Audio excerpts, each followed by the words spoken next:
Estamos comenzando la segunda sesión de K-Speakers del último día de este tremendo encuentro que está organizando la Universidad de Chile en conjunto con la revista Cultural Trends y el Ministerio de las Culturas.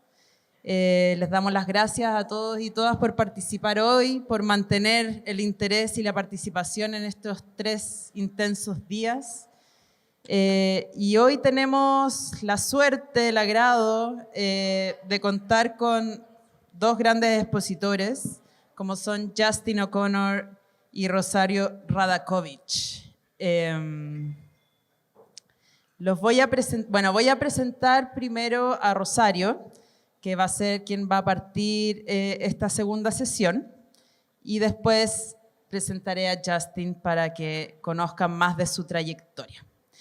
Esta vez la modalidad va a ser un poco distinta. Nuestros expositores se quieren poner de pie, quieren moverse en el escenario y no estar sentados tan estáticamente. Así que genial, me parece fantástico.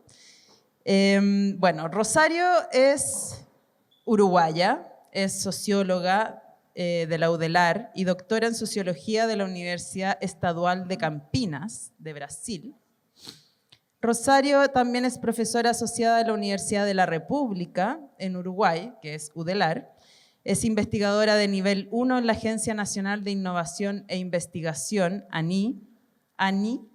Actualmente es coordinadora académica del curso de posgrado en Gestión Cultural en la UDELAR, que se encuentra en la Facultad de Economía y Administración desde 2021 hasta la fecha, y coordinadora del Departamento de Teoría del Instituto de Comunicación de la Facultad de Información y Comunicación, también en la Universidad UDELAR, en dedicación total. Durante 20 años trabajó como miembro del Observatorio de Políticas Culturales, una colega mía entonces. Radakovich es investigadora en patrones de consumo cultural, industrias creativas e industria cinematográfica en Uruguay. Rosario, bienvenida, muchas gracias y tienes el micrófono.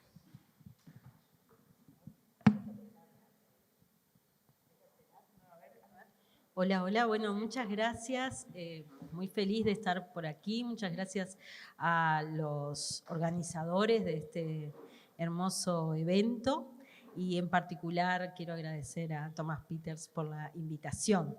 En conjunción con los tiempos que corren, no nos vamos a quedar tan quietos. No se asusten que no los vamos a hacer intervenir, pero acordamos con mi colega australiano, ya que tenemos la pantalla un poco más alejada, hacer nuestra presentación aquí, acompañando nuestros PowerPoint. Así que vamos a empezar. Yo titulé la presentación, me salgo de cuadro, pero ustedes vieron, ¿no? Justamente yo titulé la presentación como los dilemas para las políticas culturales que implican este nuevo escenario de la vida digital y tecnológica, que ya ven cómo me condicionan inclusive esta presentación. Así que sí será importante pensar qué es lo que nos pasa cuando estamos en un nuevo escenario de prácticas, consumos culturales, producción cultural, digital, audiovisual, tecnológico, cargado de plataformas, de redes sociales, de algoritmos. Entonces, este es el leitmotiv, digamos, de la presentación, una provocación para pensar en estas nuevas claves de nuestra vida cotidiana que tiene que ver con el avance de las nuevas tecnologías de información y comunicación, de la vida digital, esta nueva era digital, y en qué medida impacta o en qué medida nos genera una serie de problemas nuevos y preocupaciones para pensar también las políticas culturales. En qué medida interpela a los actores de la cultura, quienes deciden las políticas culturales. Y también a modo de simple provocación, vamos a empezar con un pequeño video, que no era pequeño si la pantalla era grande, pero ahora es pequeño, Así que les pido a todos que concentren su atención en el video.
La situación es alarmante, es más que preocupante. Ustedes están viendo que ya son robots, o por lo menos entendemos que puede ser robot.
Este es un corto de un uruguayo que se llama Fede Álvarez y que a mí me gusta mucho para trabajarlo cuando nos planteamos este tipo de temáticas sobre el avance de la vida digital, sobre la vida tecnológica, sobre la robótica, sobre el avance de las nuevas tecnologías de información y comunicación.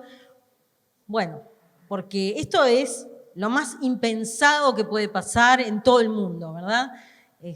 Un ataque a Montevideo, una ciudad donde jamás podría pasar algo así. No diría que nunca pasa nada en Montevideo, si no conocen, vayan.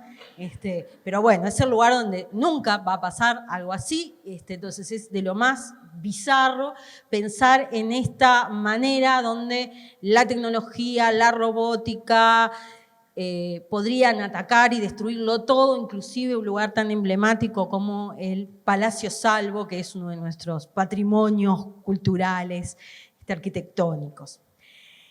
¿Y qué tiene que ver esto con esta provocación sobre los dilemas de las políticas culturales frente a este nuevo escenario digital?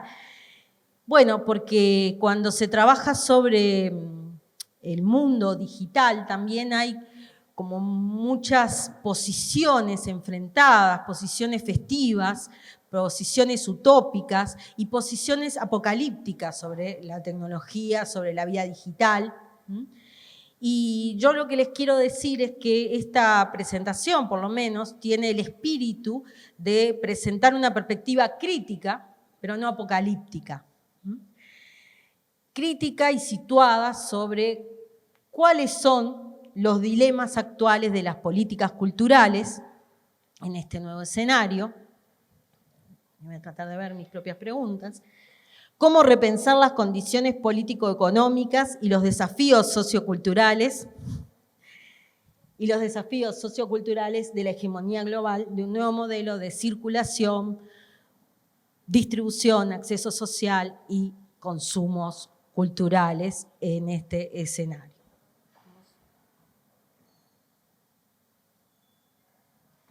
Y para eso me voy a centrar o tomar como caso Netflix, que es una plataforma que ha sido emblemática por algunas de las características, o sea, en 25 años, en un cuarto siglo, Netflix ha conseguido transformar todo el proceso de producción, desde las maneras de producción y coproducción, las formas de distribución y de exhibición, transformó la cronología de los medios, ha logrado incidir en las formas de legitimización o legitimidad de las producciones audiovisuales, ha cambiado los terrenos o la geopolítica del audiovisual, también ha cambiado nuestras formas de consumo cultural y audiovisual. Y entonces, me parece que es un buen ejemplo para pensar qué pasa con el arribo de estas plataformas que operan además, como en el caso de Netflix, que quizás fue de las pioneras, hoy es algo bastante más generalizado, pero que operan además en términos de innovación disruptiva con algoritmos, con el uso de inteligencia artificial para la definición, para la orientación, para la selección y para la predicción de nuestras preferencias culturales en el terreno de los contenidos audiovisuales. ¿Qué ha traído Netflix a América Latina? Bueno, en primer lugar, para 2022 teníamos 41 millones de suscriptores a Netflix en América Latina. Y bueno, no solamente Netflix ha traído todo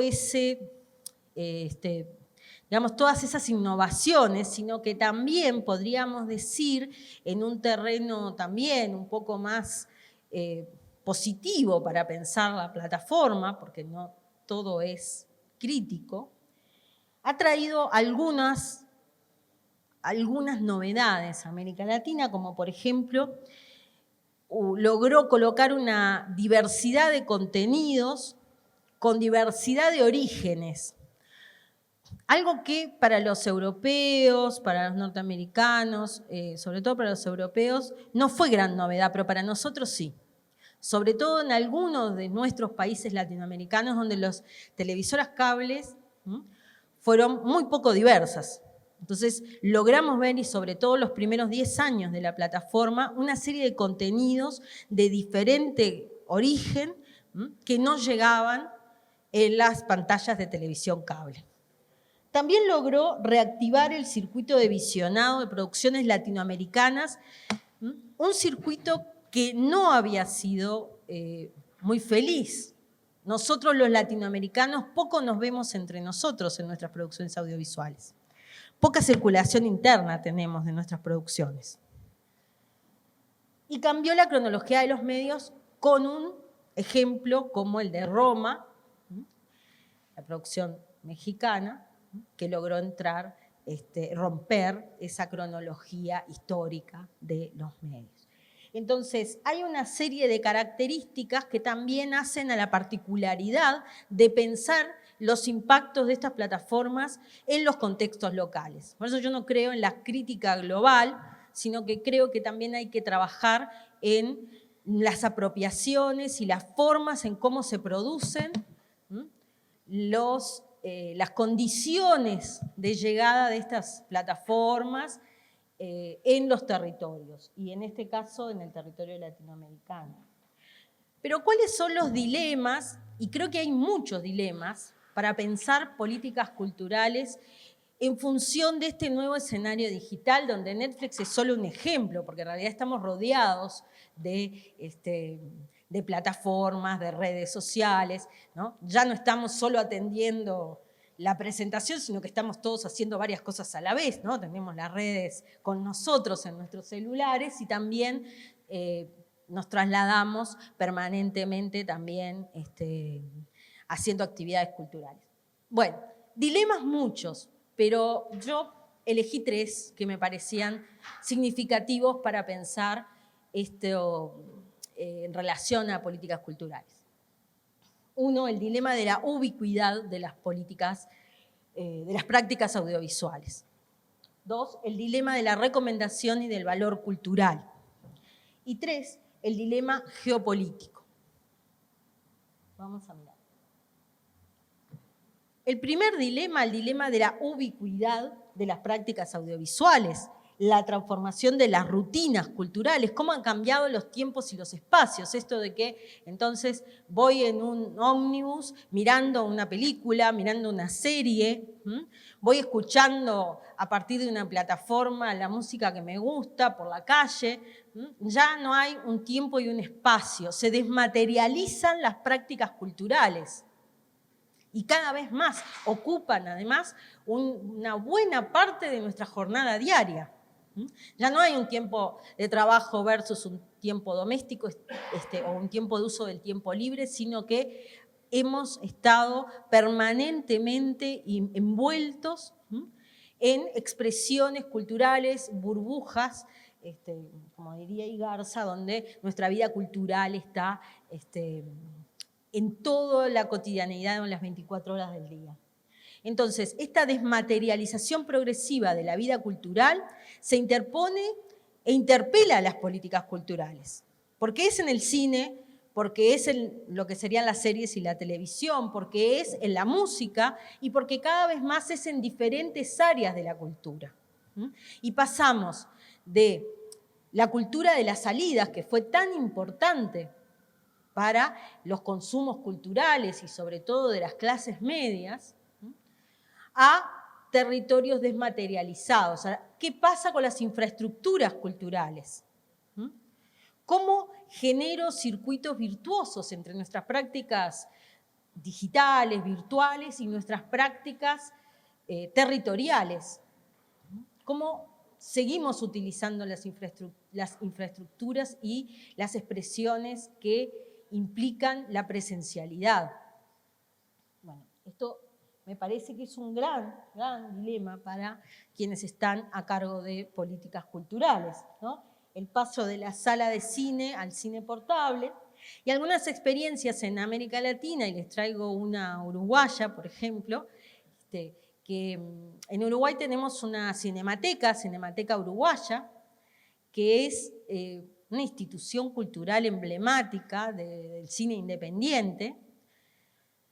Con ellos he trabajado muchos años y por muchos años he pasado discutiendo esto que aparece acá abajo, que se llama Más Cinemateca y que es una plataforma.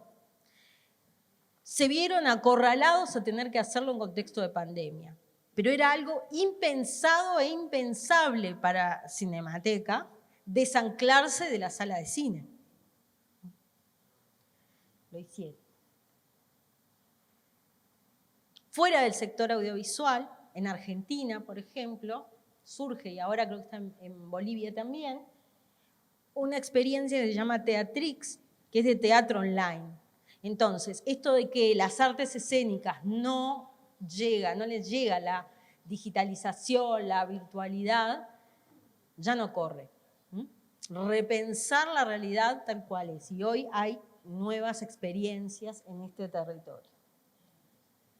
Un segundo dilema, el dilema de la recomendación y el valor cultural.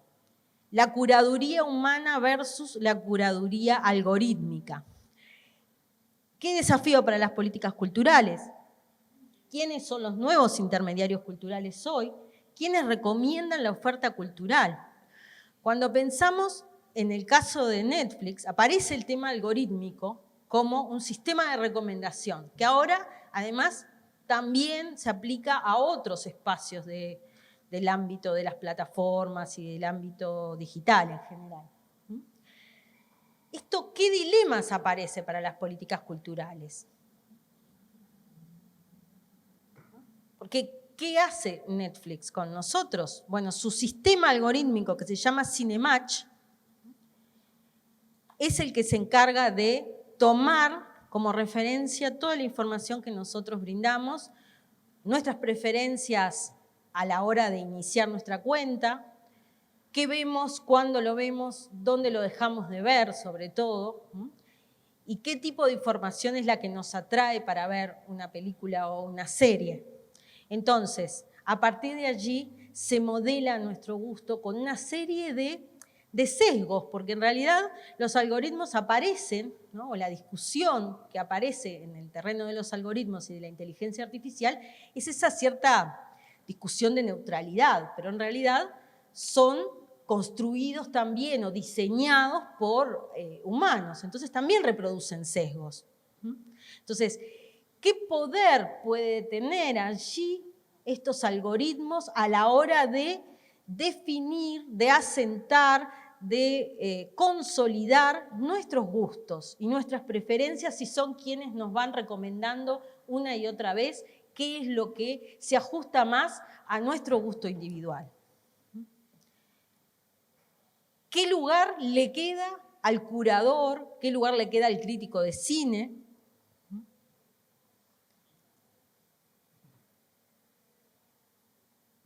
Y allí algunas de mis preocupaciones, que son en los últimos años ya un poco obsesivas,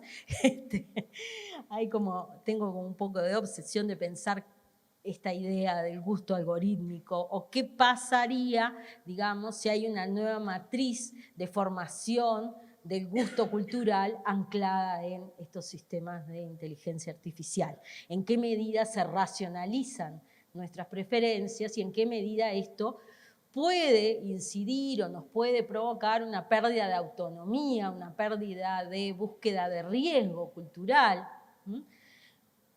No nos vamos a arriesgar a mirar algo que dice que nos gusta solo el 5%, vamos a tratar de mirar lo que aparece que nos gusta el 99%. Entonces, ¿en qué medida esta incidencia tecnológica puede acorsetarnos en nuestras opciones futuras y sobre todo para las nuevas generaciones? Mientras tanto, y para no volver al tono apocalíptico que advertí antes que no quería entrar, decir que también pienso y también creo y también les propongo pensar no solo en qué hacen los algoritmos con nosotros y qué hacen estas nuevas tecnologías, sino también qué hacemos nosotros con ellos, al estilo de nuestro querido Jesús Martín Barbero, ¿no? ¿Qué hacemos nosotros hoy con esto que aparece como algo que irrumpe y que se nos impone? Bueno, creo que las fusiones artísticas, acá les traigo una imagen que me gustó mucho porque fue también algo un poco irruptor en el caso uruguayo, que fue Bizarrap en los premios latinos del Grammy, que incorporó de sorpresa una murga uruguaya en su show, totalmente impensado, totalmente desestructurado para las convenciones, ¿no? Pero también, ¿qué hace la gente con estos algoritmos de los que hablábamos? Y bueno, sí, la gente hace muchas cosas, se hackea el IP, ¿no? Hay muchas estrategias para salirnos de lo que nos recomiendan. Entonces, es también un escenario a pensar. El tercer dilema, el dilema geopolítico, quizás el más conocido, ¿no? La persistente hegemonía anglosajona en las preferencias y en la producción también, el advenimiento de los hubs y la producción regional, ¿qué pasa con nuestra producción regional? Para las políticas culturales, los desafíos de la promoción de la diversidad de expresiones culturales. Las cuotas pantallas, ¿debería haber cuota pantalla o algo similar en las plataformas internacionales? ¿Tienen fuerza nuestros estados para eso? ¿Cuáles son los desafíos para la orientación de la producción? Si películas o series, porque también para los fondos también hay que pensar en cuáles serían estos desafíos. ¿Y qué pasa con los contenidos de autor? Bueno, volviendo al caso de Netflix, pero replica en otros sistemas, bueno, ¿en qué medida aquí hay también un neo-Hollywood, ¿no? O por lo menos las preferencias globales en Netflix siguen mostrando que preferentemente siguen siendo anglosajonas, aunque el sistema de producción haya cambiado a partir de la coproducción, y recién hay algunos hubs regionales, como es el caso de Corea del Sur, estuvo la colega antes por acá, como es el caso de Corea del Sur, que sí se ha metido, digamos, en las preferencias a nivel global. Por ahora los otros hubs lo que hacen es incidir a nivel regional, pero no están incidiendo en las preferencias globales. Seguimos todos teniendo los mismos imaginarios, las mismas referencias de ciudades, los mismos formatos, las mismas grandes historias anglosajonas a nivel internacional, con un nuevo sistema. O sea, es una nueva oportunidad perdida, ¿no? En esto de repensar los contenidos. Qué bueno. Mientras tanto, en América Latina sí hay modelos alternativos, diferentes, o que promueven lo regional, con una suerte, digamos, ¿no? Dudosa, ¿no? Porque ¿cuántos conocen el caso de Retina Latina, por ejemplo? ¿No? Que es una iniciativa que incluye países como Bolivia, Ecuador, Colombia, Uruguay, Perú y México, ¿no? De acceso gratuito, no hay que pagar. Seguimos con la dualidad entre cine comercial y cine de autor. Conclusiones. ¿Estoy bien? Precioso. Dilemas. ¿Qué aspectos interpelan entonces a las políticas culturales? ¿Qué preguntas hacernos en todo esto? Y aquí algunas. ¿Cómo generar círculos virtuosos entre lo virtual y lo presencial en la cultura y el arte? No pensar en la sustitución de un modelo frente a otro, sino cómo repensar las prácticas presenciales en virtud y en relación a lo digital y a lo virtual. Yo creo que ese es un gran desafío para todas las áreas de la cultura. Un segundo gran desafío es cómo intervenir en la definición de los algoritmos para la curaduría cultural. Es decir, quizás nuevos trabajos para aquellos actores del área de la cultura. Estoy pensando que críticos de cine deberían trabajar en la elaboración de algoritmos, no solo ingenieros y psicólogos. Curadores de arte que trabajan también en el sistema de inteligencia artificial, ¿por qué no? Que repensar esta forma de legitimación nueva de los contenidos y el lugar que pueden ocupar los actores tradicionales de la cultura allí. ¿Y cuáles serían las acciones de los estados y de las regiones para promover espacios digitales diversos? ¿Qué lugar hay para la soberanía cultural allí? Creo que también es un desafío de largo aliento que se viene trabajando desde la televisión cable en los 80, ¿no? ¿Qué ha pasado con el proceso de internacionalización de la cultura? Y hoy es una nueva oportunidad para repensar esas asimetrías y esas falsas dicotomías, ¿no? Entre qué pasa con lo local, qué pasa con lo global, que parece ultrapasado, pero que en realidad sigue estando presente y sigue siendo un ámbito de discusión. Y para cerrar, traía una cita del último libro de Hugo Achugar, que fue director nacional de cultura en Uruguay, que dice: nación y democracia están amenazados por los instrumentos que modifican los relatos y manipulan las sociedades, ya no solamente con palabras o símbolos, sino con objetos tecnológicos que pueden favorecer o destruir libertades, naciones y mucho más. Bueno, sí habrá mucho que trabajar. Muchas gracias.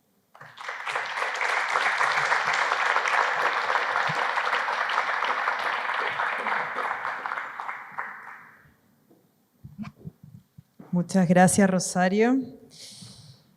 Ahora voy a presentar a Justin O'Connor. Justin nos visita desde Australia. Él reside allá, aunque es británico. Profesor de Economía Cultural en la Universidad de Sudáfrica, en UNISA Creative, Universidad de Australia del Sur. Experto en teoría, investigación y proyectos de economía cultural. Anteriormente fue profesor de Comunicaciones y Economía Cultural en la Universidad de Monash. Justin también es profesor visitante en el Departamento de Gestión de Industrias Culturales de la Universidad Jiao de Shanghái. Y entre 2012 y 2018 formó parte de la Facultad de Expertos de la UNESCO, apoyando la Convención de 2005 sobre la protección y promoción de la diversidad de las expresiones culturales. Quiero pasar un anuncio. Esta vez las preguntas van a ser escritas por papel, así que si van teniendo ya preguntas, las pueden ir escribiendo y se las pasan ahí a nuestra querida ayudante de cintillo y falda blanca. Y yo después las leeré a nuestros expositores. Eso, Justin, 30 minutos. Hola, hola a todos, buenos días. Y voy a ver justamente a un nivel global, voy a intentar ver esto a nivel más amplio, pero también voy a ponerlo cultural en un contexto más amplio y global. Esto fue Mondia Cult. Y por supuesto, estas diapositivas estaban pensadas para pantallas más grandes y nadie las va a poder leer ahora. Y Mondia Cult, el año pasado, en el 2022, este era el diagnóstico de la UNESCO del panorama global contemporáneo de una crisis multidimensional, particularmente relacionada con el cambio climático, el colapso de la biodiversidad, conflictos armados, peligros naturales, urbanización descontrolada, patrones de desarrollo insostenibles, así como la erosión de las sociedades democráticas, etc. Y se ha puesto peor desde entonces. Entonces dijeron, estos desafíos más que nunca llaman a reinvertir en el rol transformativo de la cultura en las políticas públicas, en el ejercicio completo del derecho fundamental humano. Entonces la cultura va a resolver estos problemas. Yo no lo creo. Así que hay tres argumentos. Estamos entrando a una nueva era. Yo diría que es una época post-neoliberal, pero no es necesariamente algo que vaya a ser mejor. En esta nueva época, al contrario de los 60 y los 70, o incluso en los 90 y creativos y principios de los 2000, en ambos periodos la cultura, lo creativo eran algo muy importante de la narrativa de esas nuevas épocas. Ahora son algo completamente marginalizado. No son parte de la narrativa, la cultura, con una excepción, pero no tiene nada que ver con políticas culturales. Y estas políticas, es decir, que tiene que dar un vistazo muy extenso a sí mismo, porque en este momento es crónicamente incapaz de mencionar o de declarar su propio valor. Y bueno, voy a detallar eso un poco más en lo que avanzamos. Así que recuerden esto, Mondia Cult, 1982, hace 40 años ya en México. Y este fue el inicio de lo que yo llamaría la democracia cultural, el discurso de la democracia cultural. Y en este sentido más amplio, la cultura no era solamente nuestro material espiritual, emocional, sino que caracterizaba a la sociedad, en este caso de grupos sociales. Y no solamente artes, letras, algo tan eurocéntrico, sino que gran parte de la vida, los derechos fundamentales del ser humano, sistemas de valores, tradiciones y creencias. Así que es un área tremenda. Es la vida social también. Es una definición muy grande de la cultura. Y Al mismo tiempo, decían, el desarrollo económico, solamente puede ser verdadero desarrollo humano si de alguna forma se integra con la cultura. Así que estas son grandes afirmaciones. Y en base a eso teníamos una narrativa que de cierta forma, desde entonces, desde Mondiacult 1982, había un proceso gradual de la democratización cultural que se había dado.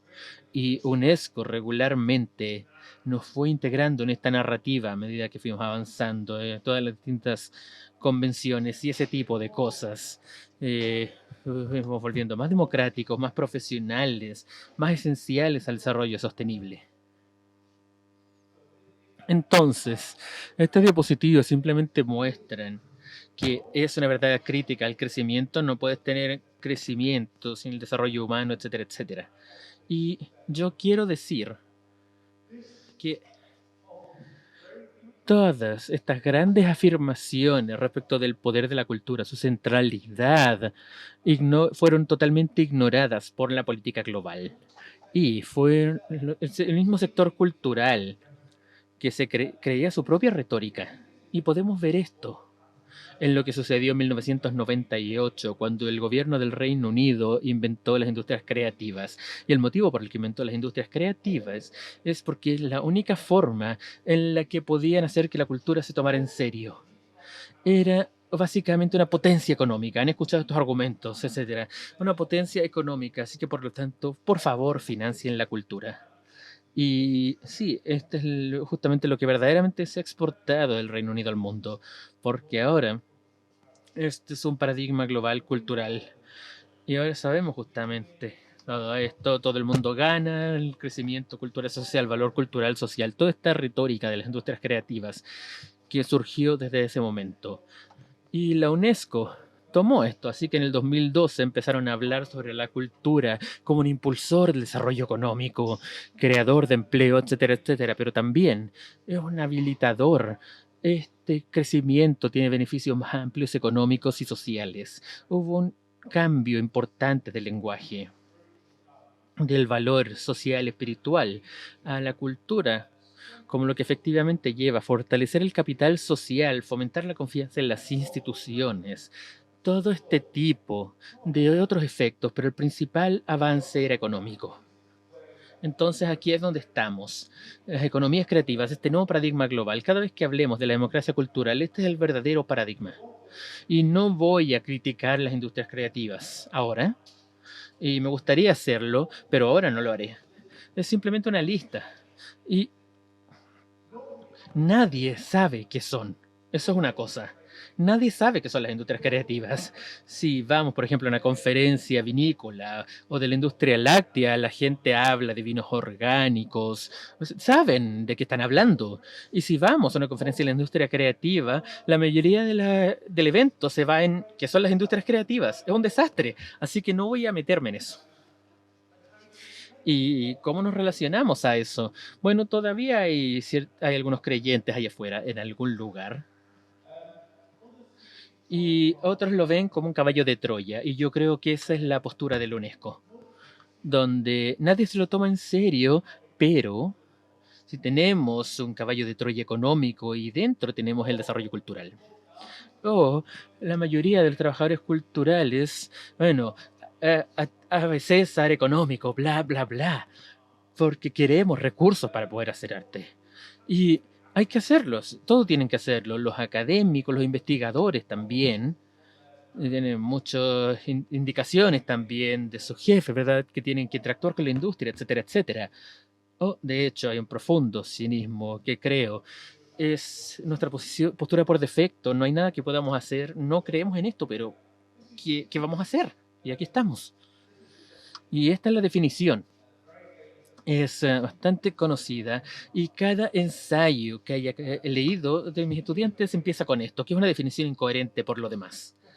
Pero tras de esto había una promesa, por así decirlo, de esta clase creativa de la que todos somos parte. Y lo que haya sucedido con lo que suceda con las industrias creativas, nosotros vamos a fluir. Si los trabajadores controlan los medios de producción, sea. Si los trabajadores controlan los medios de producción, entonces son los medios de producción. Y esto, por supuesto, yo diría es casi 100% incorrecto. Porque no son dueños de la propiedad intelectual. ¿Quién es dueño de la propiedad intelectual? Esto no lo van a leer, no se puede, pero es un muy buen libro. Y dice que hay 3 gigantescos conglomerados que son dueños de todas las disqueras, excepto en Estados Unidos. 3 gigantescos conglomerados. 3 compañías. Disney también, 21st Century Fox, Google, Facebook, que dominan las artes digitales, Amazon, etcétera, etcétera, y hablan sobre tremendos monopolios globales. Y es aquí donde está desapareciendo la clase creativa. Y en el top 10 de las empresas globales, 4, 5, quizás 6 son tecnológicas básicamente, y 5 de las mayores empresas globales están en nuestra cultura global. Y Netflix, por ejemplo, como se mencionó en la presentación anterior. La otra promesa, por supuesto, de la industria creativa es que el sur global se va a alzar. Así, por ejemplo, 50% del comercio justamente de los bienes culturales venía del sur global. Fue este informe famoso del 2010. Pero lo que llaman el sur global incluía Singapur, Corea del Sur, también incluía China. Así que los números no cuadran, pero básicamente decimos el 49% de los países menos desarrollados venían justamente o nos traían una gran parte de lo cultural. Así que una buena parte de la población no aporta casi nada en este sentido. Y lo más real aquí es que si vemos justamente los servicios culturales, ya es donde efectivamente está el dinero. El último informe de la UNESCO del 2022, 95% del comercio global de servicios culturales se da en el hemisferio norte global. Ahora, 40 años de desarrollo cultural ha sido una completa desgracia, pero nadie va a decir por qué.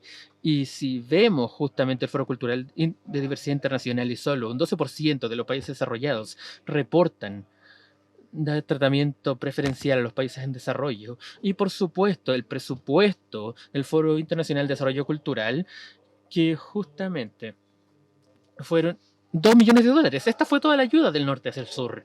Y eso fue un bono de los ejecutivos de Goldman Sachs, $2 millones global. Y ahí estamos. Así que diría que ha habido una tremenda falla en lo que son las políticas culturales. Y una conciencia de esta dinámica problemática destructiva de las industrias globales culturales, algo está presente en esta convención del 2000. De ahí vino, pero eso desapareció. Y entonces ha habido una despolitización de las políticas culturales, y también voy a hablar de la repolitización más adelante. Esta depolitización de la política cultural, la dimensión política de la cultura, desapareció, fue absorbida por este marco económico. Y Will Davis dijo, el neoliberalismo fue un desencanto de la política por parte de la economía. Y fue exactamente lo que pasó. Así que vamos a volver a Mondiacourt, 1982, el comienzo de nuestra gran democratización cultural. De hecho, se basa en una época de una gran derrota geopolítica del sur global. Teníamos el colapso de este nuevo orden económico mundial, que justamente estaban luchando el sur global contra este orden económico dominado por Estados Unidos y Europa, y fue destruido por Estados Unidos. Este desafío desaparece y tenemos al FMI y a Washington, etc. ¿Y qué sucedió? Este nuevo orden de comunicación e información que promovió la UNESCO. Y en este caso la respuesta de los Estados Unidos y el Reino Unido fue dejar la UNESCO. Se quedó totalmente abandonada la oficina de la UNESCO. Así que teníamos esto en el momento que teníamos esta declaración de democracia cultural. Hubo una tremenda derrota en parte del sur global a nivel cultural. Teníamos este crecimiento de las comunicaciones, la información, de las tecnologías, como ya escuchamos, bajo el patrocinio, por así decirlo, de Estados Unidos, básicamente, donde no hay posibilidad que el tercer mundo tenga decisión alguna de cómo se hacen las reglas. Así que tenemos esta aceleración de la dependencia tecnológica, el crecimiento del complejo militar, industrial y de entretenimiento. Y la economía es una política cultural y es mucho más potente que la política cultural de la que hemos estado hablando en los últimos 2 días. William Davis, otra vez. La economía es cultural. Derechos de propiedad, marcas, consumo, producen entidades y efectos distintos, no como efectos secundarios, sino que como componentes intrínsecos de su funcionamiento. Margaret Thatcher, Dios la bendiga, ella dijo, si cambiamos el enfoque, realmente estamos tras el alma, justamente el alma. Habla de cultura, la economía del método, pero el objeto cambia cuando vas tras el alma. En este caso, esta economía no es algo tan antiguo de cuando que digan no, no entienden cultura, no, se la entienden y van a cambiarla y exitosamente por lo demás. Y de hecho voy a mostrarles esto porque es un excelente podcast y tiene que ver justamente sobre cómo eso sucedió aquí en 1973, en ese periodo, bajo el periodo de dictadura, donde se intentó romper con esta dependencia tecnológica y se falló, pero por otro lado, lo que hace el neoliberalismo, claramente el neoliberalismo es un problema económico, pero también un problema cultural, y en este caso impuesto de forma violenta por parte del ejército, mientras que en el Reino Unido y los Estados Unidos se impuso de otra forma. Entonces, lo que vamos a argumentar aquí, lo que yo diría es que la cultura fue la primera privatización. Y la gente no lo menciona, pero fue la primera privatización. Es cuando la cultura se volvió una preferencia individual, que fueron la verdadera democracia cultural. Es decir, el mercado le dice a la gente lo que le gusta, ¿qué más quieres? Como se dijo en Rasmussen, cada dólar es un voto. Así que la política pública de la cultura se vio marginalizada y creo que ahora estamos en una posición donde la política cultural, la intención de sí misma, de hecho, desaparecido y sistemáticamente ha sido incapaz de responder a los desafíos de la nueva era. Y yo lo llamo el neoliberalismo de Jurassic Park. Es decir, nadie habla del neoliberalismo, nadie habla de PIB y bla, bla, bla, excepto en el mundo cultural. Todos los demás han avanzado y en algún lugar entre medio hay gente hablando del PIB, la productividad, del crecimiento y todo eso, mientras que el resto ya se avanzó. El neoliberalismo está muerto. Sí, este es Martin Wolf, el famoso editor del Financial Times. Y la inseguridad justamente de este laissez-faire del capitalismo que ha generado para la mayoría que tienen pocas cosas, son incapaces de asegurar o de protegerse ante todos esos eventos, etcétera, etcétera. Solamente la autocracia, plutocracia o alguna combinación de ambas es probable que prospere en una economía que genera tal inseguridad y una gente que muestra tal indiferencia, y ahí es donde estamos.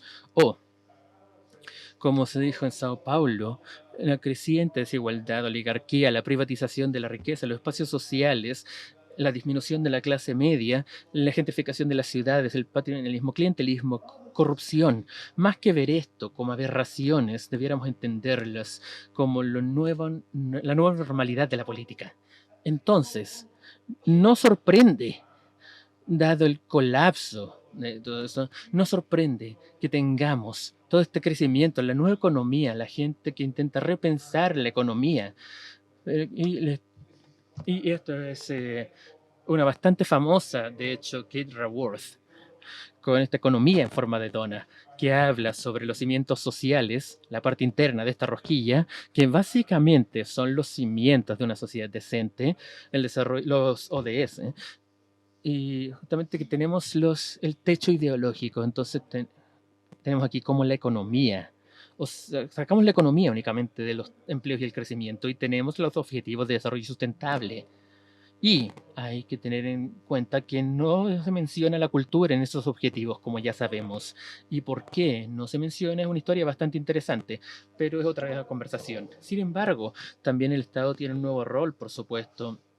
En el neoliberalismo, el Estado es algo malo, a menos que haya violencia, pero no había un rol. Ahora, en cambio, hay un nuevo rol, tenemos estos nuevos tratos ecológicos, tenemos esta inversión estatal directa en la transición verde, etcétera, la ley de reducción de la inflación de Biden.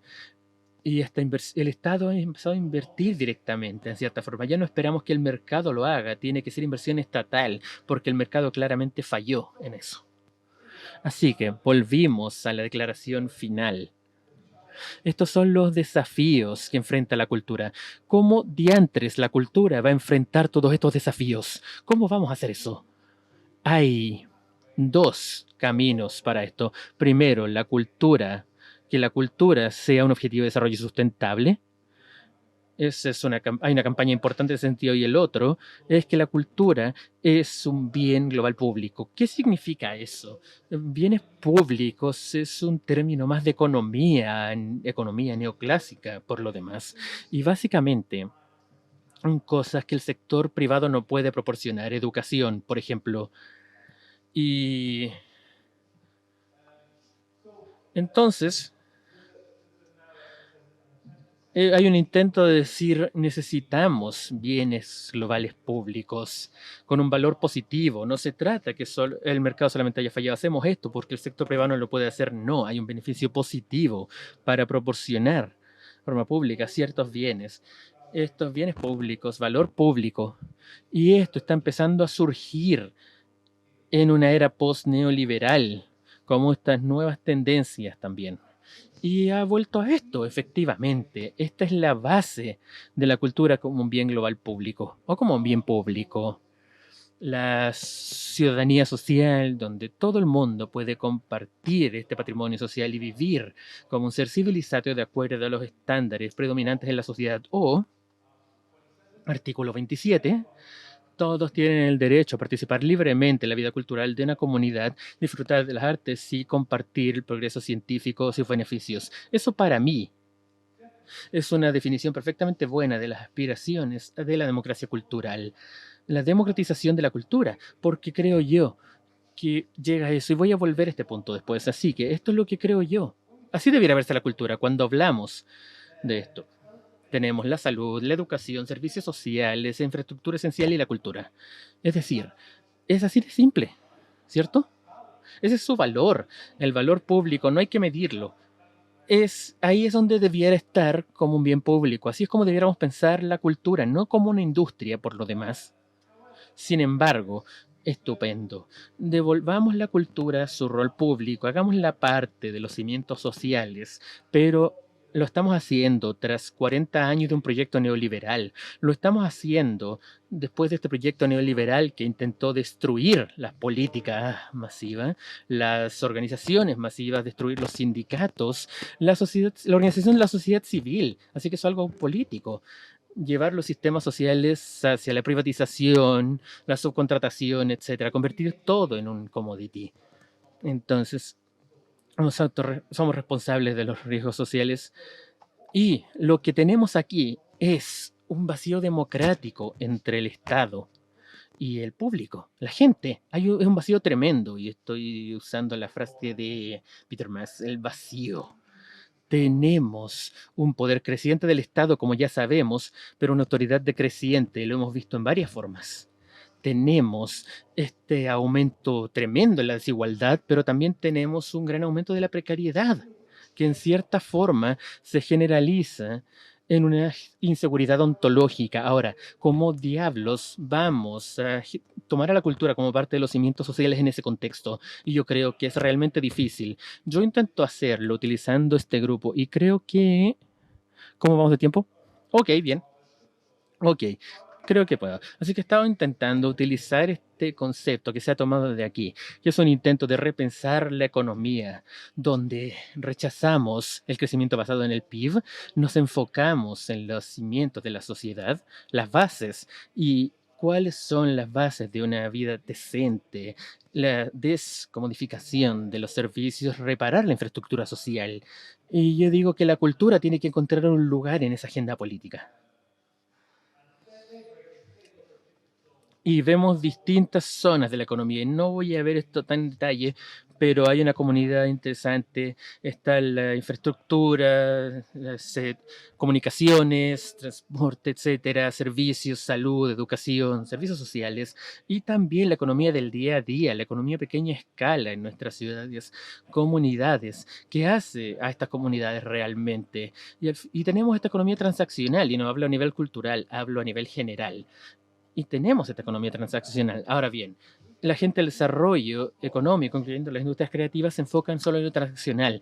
Eso es lo potente, eso es el crecimiento, pero empíricamente no lo es. Y si no voy a intentar explicar eso, pero el empleo en los servicios, infraestructura y pequeñas empresas es entre el 60 y 70%, creo. No sé en Latinoamérica, pero estas son cifras europeas. Sí, sirven en Australia también. Entonces, 60 o 70% de todo el trabajo no está en esta economía transaccional. Entonces, el desarrollo económico debiera empezar a ver la infraestructura y ver las bases de la sociedad, no algo transaccional idealizado.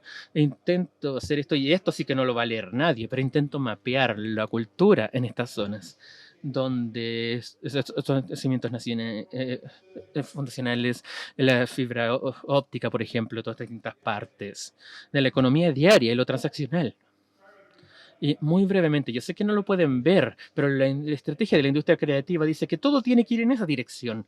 Tenemos que escalar las cosas, tenemos que hacer que las cosas se paguen solas, tenemos que ser más rentables. Y lo ideal es que todo sea un gran negocio. Y yo digo, la política cultural puede querer ir en la otra dirección, dejar de ser un commodity, romper con lo transaccional.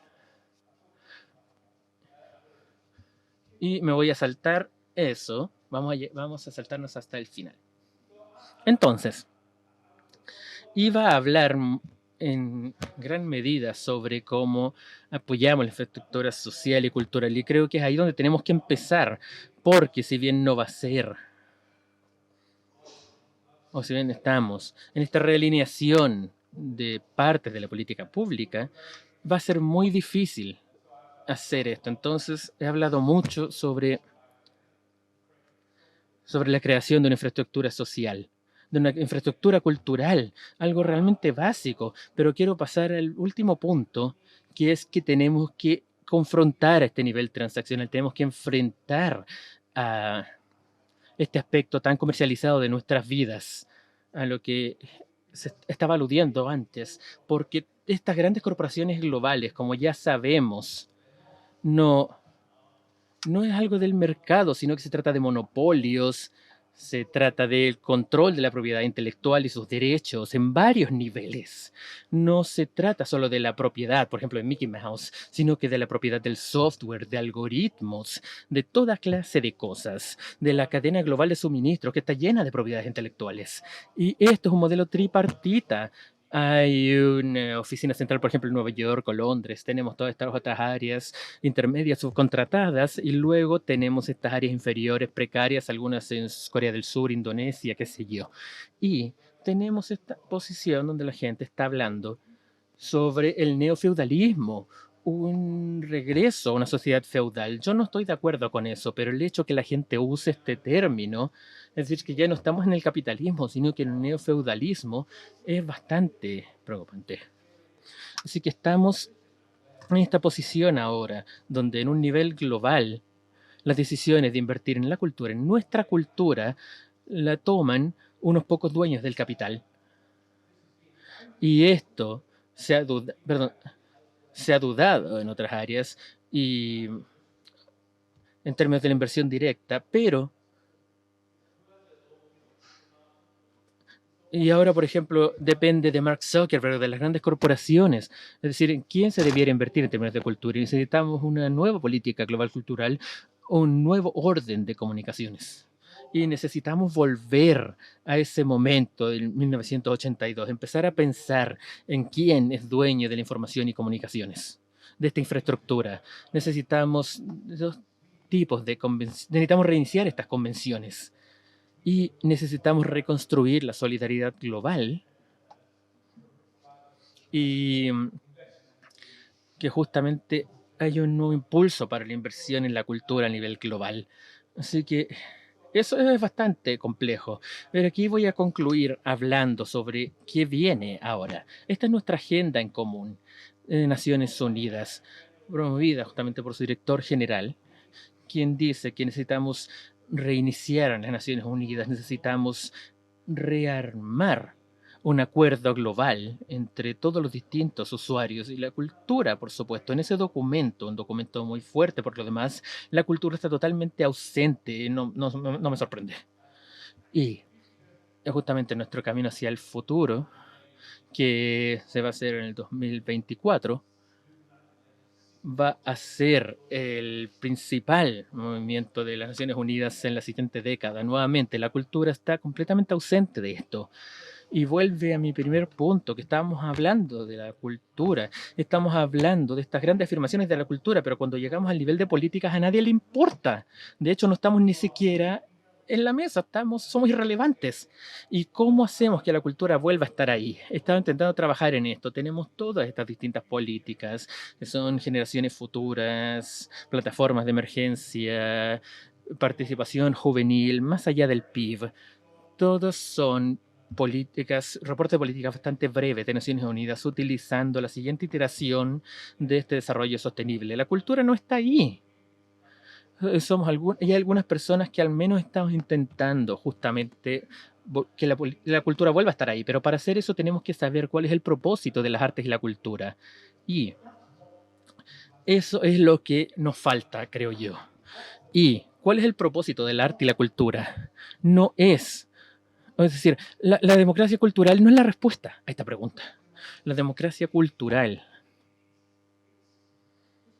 simplemente es una parte de esta respuesta. Tenemos que preguntarnos cuál es el propósito social de las artes y la cultura. La democracia cultural, lo hemos escuchado mucho estos días, es algo muy del individuo múltiple, complejo, social.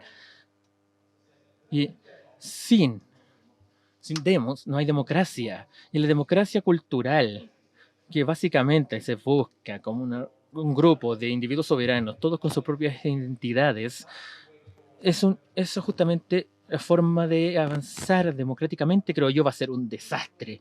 Creo yo que la izquierda cultural progresiva está abandonando su propia idea, su propio entendimiento de su misión. Tenemos que volver, y de hecho, no podemos abandonar nuestra política de identidad, que es básicamente gran parte de lo que se basa en la identidad cultural. No podemos abandonar la política identitaria a una sociedad que ya está simplemente descomponiéndose su dimensión individual. Está simplemente queriendo apagar un incendio con benzina. Entonces, la cultura es lo que conecta a las generaciones pasadas y futuras. Tenemos que reconocer eso. Pero la cultura necesita autoridad. Y esto es lo realmente terrible, pero creo que fue Alan Bloom o alguien así que dijo esto, pero la cultura requiere autoridad. De otra forma, no es una cultura. Simplemente es un montón de gente pensando y requiere autoridad. Y la autoridad no es lo mismo que el poder. A menos que la gente acepte la autoridad. Es decir, que sea legítima, porque si no, no es autoridad, es simple poder. Tenemos que reconocer eso. Y ahora bien, ¿quién habla al respecto? ¿Cómo es que argumentamos y dialogamos? ¿Quién dice qué? Esa es la pregunta de la democracia cultural. ¿Cómo llegamos ahí? ¿Quién está en esa conversación? Pero en cierto punto hay que hacer juicios y hay que aceptar la autoridad. Y sin eso, simplemente estamos en un caos.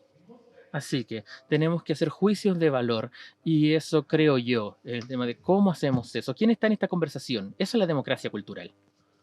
Y finalmente yo diría, tenemos que decir algo básico que es el arte y la cultura. Básicamente se tratan de símbolos, metáforas, narrativas, a partir de las cuales podemos imaginar el futuro. Y mi gran afirmación sería que si la cultura no se involucra en las políticas de futuro, a nivel de Naciones Unidas o similares, si la cultura, perdón, no está ahí, esa transformación va a fallar. Y eso es lo que tenemos que dejar muy en claro, nuestra importancia en eso. Y tener nuestros propios argumentos sobre qué es la democratización cultural versus la democracia cultural, quién está fuera. Tener esas discusiones es importante, sí. Pero si nos quedamos pegados en eso, vamos a desaparecer de las políticas. Así que tenemos que ser muy claros. Y estas son mis últimas 2 diapositivas. Hay 2 cosas. Y aquí tenemos a Brian Eno, esa es otra historia. Y ahora, tenemos esta idea de la cultura, empiezo a procesarla como enriquecimiento, un ritual, es un conjunto de rituales colectivos. Y lo más importante es que hemos estado juntos. Y no solo significa los artistas, significa todos, significa todas las personas en la comunidad, todos, que hemos estado generando toda esta tremenda conversación que llamamos cultura. Y que de alguna forma nos mantiene coherentes y juntos. Y es esa coherencia lo que nos mantiene coherentes, valga la redundancia, que es absolutamente crucial en este momento. Y esta es una declaración de un legislador de muy alto nivel en Holanda. Y él ha estado ahí, de hecho, ha estado en estos equipos. Y él me dijo, hey, la cultura no está ahí en estas conversaciones, en estos grandes foros globales, estos grandes foros nacionales, cuando se habla de problemas importantes, la cultura no existe. Y en estas distintas agendas y problemas no hay un lugar o narrativa claras en términos de cultura, en el sentido de crear y celebrar las formas colectivas del imaginario, comunicación o perspectivas. Tenemos que tener una esfera cultural rica en sí misma para que la cultura siquiera esté en estas agendas. Entonces, ¿por qué no empezamos a desarrollar esta narrativa? Y en medio de esta crisis en la que nos encontramos, necesitamos una resurrección de la esfera cultural. Y la falta de ella ha sido un gran error, porque genera una desconfianza en el futuro y una falta de imaginación colectiva. Y para mí, esa es nuestra tarea. Es lo que tenemos que hacer, plantar ese rol de la cultura. Y simplemente encerrarnos en esta crítica, sí, votamos estatuas, genial, las votamos. ¿Y luego qué? ¿Qué vamos a construir? Y esa es la pregunta que realmente hay que hacer, porque en este momento no estamos haciendo esta segunda pregunta, somos muy buenos tirando estatuas, las tiramos todo el día. ¿Y qué construimos después? Gracias.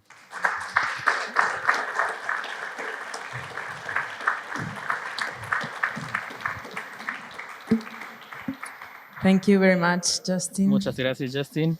Bueno, es difícil generar una reflexión después de estas dos exposiciones. Creo que en general, cuando los escuché a los dos, se me venían un poco como las ideas, como volvimos un poco a la industria cultural de Adorno y Horkheimer, en cierto sentido, ¿no? Como que uno ha ido leyendo que esa idea de la industria cultural como mega estructuras, ¿no? Corporativas que generan como una suerte de homogenización cultural, etcétera, había sido superada en cierto sentido por esta idea de la industria creativa como una industria muy dispersa, que eran pequeños emprendedores, pequeñas empresas, donde primaba esta idea como de la libertad creativa, ¿no? También de la flexibilidad laboral, etcétera, y un poco habíamos como ido dejando atrás las megaindustrias, las multinacionales, ¿no? La crisis de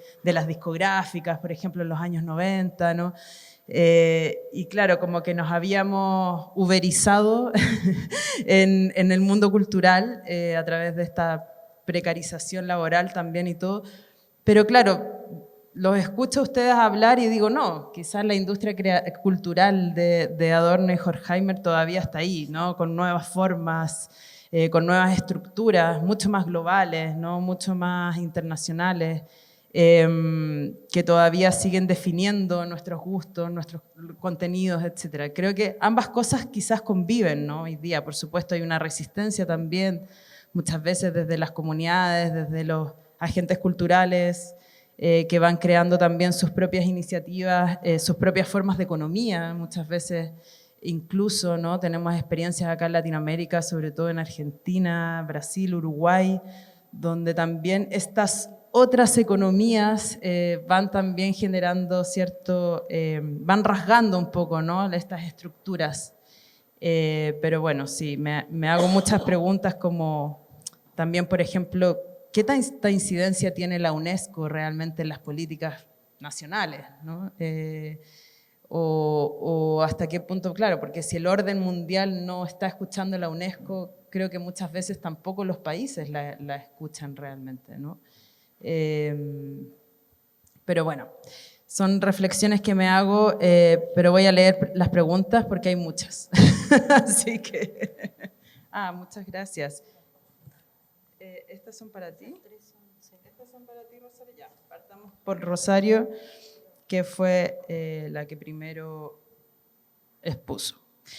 ¿Qué tan diferente es el sesgo humano de los creadores de algoritmos versus el sesgo de programadores y críticos culturales? Si los algoritmos están basados en preferencias personales, ¿no es más democrático? ¿No es menos vertical que decir qué debemos ver? ¿Qué también leen los programadores y críticos culturales las pertenencias y gustos de la población? Bueno, muchas gracias por la pregunta. Todo depende de qué sistema de valores y de legitimación de la cultura queremos establecer. Si nosotros nos quedamos con preferencias individuales, apostamos todo a cómo se socializa esa persona, a su proceso educativo, a sus amigos, a su familia, a cómo la persona va generando sus primeras experiencias culturales. Si queremos ampliar la mirada, porque esas miradas no son tampoco, digamos, puras, sino que están atravesadas por otros medios de comunicación, por otras referencias. Si queremos ampliar la mirada, allí está el papel de los viejos y nuevos intermediarios culturales a los que se refería Bourdieu o Featherstone. Bueno, ¿qué rol tienen esos intermediarios culturales hoy? ¿Vale la pena seguir teniendo intermediarios culturales? Yo creo que esa es la pregunta para el sector cultural. ¿O apostamos al individuo y a sus orígenes? Pero ¿en qué medida podemos ampliar nuestra mirada cultural, cambiar, tomar riesgos, ver algo diferente? Si no tenemos especialistas, si solo basamos nuestro gusto en una máquina que nos va a estar, digamos, reforzando siempre lo que ya vimos. Siempre vamos a estar, si nosotros mirábamos comedias, vamos a seguir mirando comedias. Si nos interesaba el mundo de las series perversas, apocalípticas, del estilo de la etiqueta que pone ahora Netflix, que son etiquetas más emocionales además, y hay una tendencia, digamos, a una mirada más dark también del mundo. Vamos a ir siempre, digamos, en ese camino. No podemos tomar otro tipo de apuestas y no hay nadie que sopese eso. Bueno, el mundo cultural está ordenado tradicionalmente con intermediarios y yo creo que tienen un lugar y que ese lugar también es importante para la democratización de la cultura, para la diversidad cultural, para arriesgarnos. Yo creo que la palabra riesgo, el riesgo es algo muy importante en cultura, porque si no, el conformismo es anticultural. Entonces creo que ahí hay un lugar importante a pensar. Bueno, otra pregunta es que tiene que ver también con lo que estábamos conversando, que es cómo involucrar a los profesionales y expertos del área en la generación de estos algoritmos no tan mainstream. Y teniendo en cuenta también que el arte busca incomodar, elevar el pensamiento crítico y estético. ¿Qué estrategias se podrían seguir para introducir? Sí, también agradezco la pregunta porque yo lo mencioné muy lateralmente, pero me parece muy importante, me parece central pensar que estos actores, nuestros intermediarios culturales, los del arte y la cultura, puedan empezar a tener un lugar en estas industrias creativas, porque esto sería una posibilidad de pensar no solo con criterios de mercado, porque además pensemos que estos algoritmos no son objetivos, además, solo en base a nuestro gusto, sino que cada vez más están sesgados por la promoción de los intereses de estas empresas. Por ejemplo, en el caso de Netflix, desde que Netflix coloca los Netflix Originals, o sea, desde que empieza a ser productor y no solo distribuidor de cine, cuando empieza a producir sus propias series y películas, empieza a orientar nuestro gusto en base a sus intereses, a sus originals. Entonces allí ya, si había alguna promesa de objetividad del algoritmo, muere. Entonces, nuestra perspectiva de aquellos que intermedian, de los críticos, de gente vinculada al arte y la cultura dentro de la conformación de los algoritmos, creo que enriquecería la mirada. O habría una posibilidad, tú podés optar por aquel gusto, aquella preferencia, aquel contenido que responde a tus intereses previos y que es el 100% de tu gusto según la máquina, o podés también orientarte a lo que un crítico dice que podría ser interesante para ti. Yo creo que eso ampliaría y que sería un aporte también en las industrias creativas hacia otro lugar. Afectaría los intereses de las empresas, claramente. Muchas gracias, Rosario. Sí. Puedo simplemente... Please, yeah, I don't want to be confusing. Simplemente quería decir que creo que hay dos caminos simples. Romper estos monopolios, romperlos todos. Y socializar las redes sociales. Es decir, es fácil decirlo, pero las redes sociales deberían socializarse.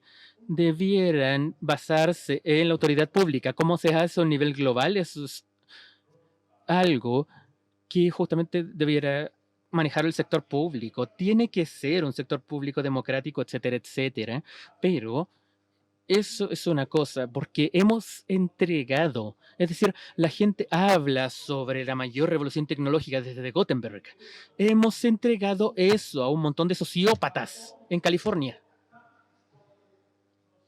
Eso, ¿cómo nos dejamos hacer eso? Ese es el problema. Bueno, gracias, Rosario. Ahora voy a leer las preguntas. Bueno, tú tienes una que yo no logré descifrar muy bien, así que... It says, I think we differ in... Creo que tenemos una diferencia en el entendimiento de la democracia cultural que yo veo como algo que constituye... las demos, como el inocuo, y que tanto también son clave. Algo interesante ante este neofeudalismo, que sigues teniendo esta fe en ciertas instituciones, aún viéndonos enfrentados a esto. Bueno, claro, ese es el problema. Nadie tiene fe en las instituciones, ya nadie la tiene. Por eso estamos donde estamos. Pero también nadie tiene fe en la transformación colectiva, cualquiera sea el proyecto político. Por ejemplo, lo que dije de votar las estatuas, eso está ahí porque no tenemos un proyecto político más grande, por así decirlo. Estamos saliendo de una década y media de tremendas protestas desde Túnez, la Plaza de Maiden, Hong Kong, Egipto, Grecia. Obviamente aquí en Chile, en Brasil, protestas masivas en todo el mundo, más grandes de lo que hemos visto en muchos, muchos años. Y su resultado político ha sido cero. Entonces, ¿y qué dice eso sobre nuestro sentido de organización política? Entonces, necesitamos fe en las instituciones, no una institución en particular, sino que la institución de un Estado democrático basado en valores democulares racionales. Necesitamos eso. Si no, bueno, simplemente nos volvemos pequeños neofeudales, qué sé yo. Y eso puede ser difícil, porque sabemos, hemos tenido 2 décadas de críticas bastante bien fundadas por lo demás, del patriarcado, el colonialismo, racismo, eurocentrismo, todo ese tipo de cosas, y claro que son absolutamente válidas, pero no a expensas de acabar con las instituciones sobre cuyas bases hemos llegado a esas críticas del patriarcado, neofeudalismo, etc. Y gran parte de este discurso, no todo, pero gran parte de este discurso de la democracia cultural es puramente una crítica hecha por un sector justamente de la clase profesional, justamente de la población. No hay protestas masivas que estén exigiendo una democracia cultural. No están ahí. No están. Y tenemos que, somos muy claros en ese sentido. Somos parte de la crisis política y tenemos que hacer lo posible para superar eso, para ya sea dar una visión transformadora, reforzar las ideas del colectivo, es decir, de forma tan democrática, fluida y abierta como podamos. Eso es lo que tenemos que hacer. Ok, Justin. Respecto de la declaración de la UNESCO sobre la cultura como un bien público global, ¿qué piensas sobre otras posibilidades de la cultura como un bien común? Ah, buena pregunta. Sí, yo creo que ambos. Muchas personas dicen bienes públicos de arriba hacia abajo, deberíamos tener bienes comunes, y la cultura especialmente, pero también la educación, por ejemplo, es un bien común. Y necesitamos ambos, pero a nivel global necesitamos bienes públicos, y uno de estos sería la regulación de los monopolios de las redes sociales, de la inteligencia artificial, por ejemplo. Ese es un desastre esperando ocurrir, por lo demás. Pero necesitamos justamente bienes comunes, de igual forma. Pero no voy a meterme demasiado en ese tema. Thank you very much. Bueno, muchas gracias a todos y todas. Ahora vamos a un break de almuerzo. Después tenemos más paneles en la tarde, ya para ir cerrando nuestra última jornada. Un aplauso, por favor, a nuestros panelistas. Muchas gracias a los dos.